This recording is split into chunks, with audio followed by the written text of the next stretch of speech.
stories about locales you've come across IRL. In high school, I knew a guy named Drew.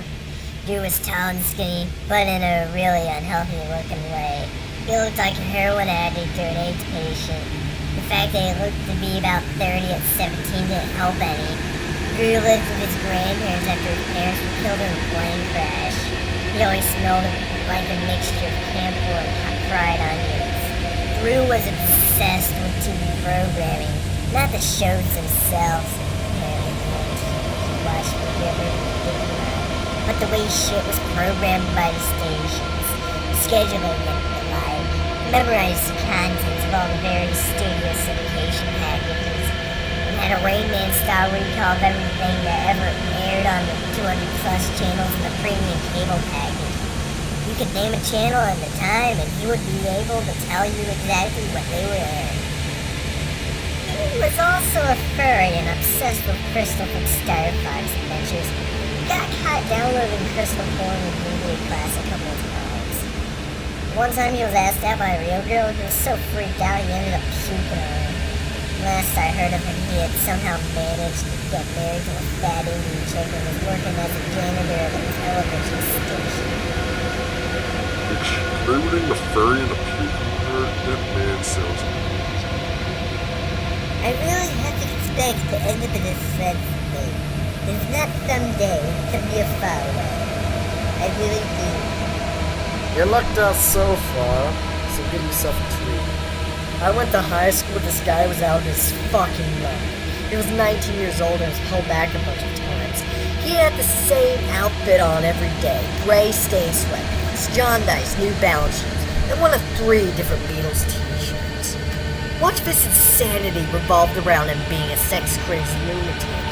In the classes I shared with him, he would frequently sports erections with pre-cum stains at the tip. We were instructed by the teacher at the beginning of each semester to ignore. Every time an attractive chick would pass by, he would lick his lips, grin like the fucking Cheshire Cat, take to grab the bitch's ass, and start speaking in tongues like crazy rednecks in church. I remember there was a math teacher who would always wink at students when making a joke. He took it as something sexual, so when she winked at him, I remember hearing it loud from the back of the room. When everyone looked back, this kid sunk in his chair and kept moaning the teacher's name. But the best story has to be when he got expelled. It was the end of the semester, so we had a tongue-in-cheek show and tell project where we would bring in an ordinary item and make a grain good story. When it was the kid's turn, he ran out of the room and ran back in with a wet plastic bag filled with his own shit and presumably water from the toilets. As the class was freaking out and the teacher was calling for help to calm him down, he began swinging the bag around while yelling like Tarzan. He got close to the front row of students and totally decked this girl in the face, causing the bag of shit and piss to explode all over her and the person behind her. Never heard from him after that. Fuck. That's just fucked up. That sounds terrible, but I couldn't stop laughing. Part 2. Here's some other fun tales regarding that student. His name was Carl, by the way. Carl frequently looked at porn whenever the school's web filter was down. In a commercial art class, he went to a site that dealt with Photoshop pics of celebrities getting fucked. The teacher walked around the room to make sure everyone was working. When we heard a loud gasp, I turned around to see this overstretched JPEG of Jennifer Aniston being fucked. Everyone gasped and giggled, and then we heard a loud voice shouting, 9/11 attacks happened in our freshman year. When the teacher broke the news, everyone was freaking out, since a lot of our family members worked in the city.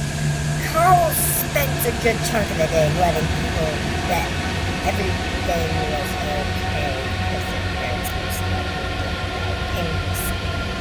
He then sent out an email to everyone he knew through a post class, this really shitty email app, saying a message along the lines of,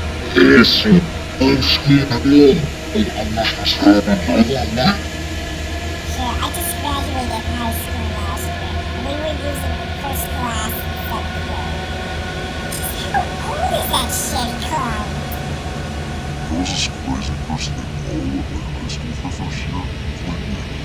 Found it in anime, not only played together, they just recently came out. He was also a complete dumbass, but he got better marks than I did because he was friendly with awkward boner who would later become valedictorian in my high school. So we got an excuse for all the test race and he was going to have straight A's. You talk at length about crazy violence stats and forehead and how it class, usually what everyone else is doing. So goddamn. We used to tease my remember a few series names and then bullshitting about the conversations out. Who are we told that someone else like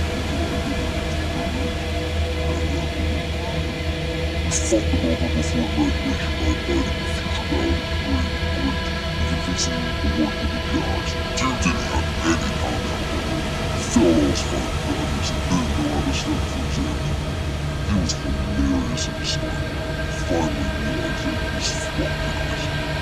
Last I heard from him was when I knew I got general science exam and heard from the house of all How do we co-sign? 7 months. After that, he disappeared. I think people are confusing baseball and tennis.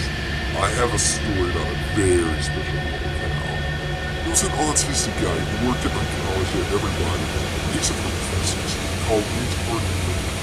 No idea if that was his name, but if you pass him by and say, "Hey, retarded Larry," his smile is the full smile and flip you off. You say, I don't know how retarded Larry got a job there or what, but before my second year, I'd see glimpses of him every now and then. He'd be doing stuff like checking IDs at dances or hanging out behind the cash register at a dining hall.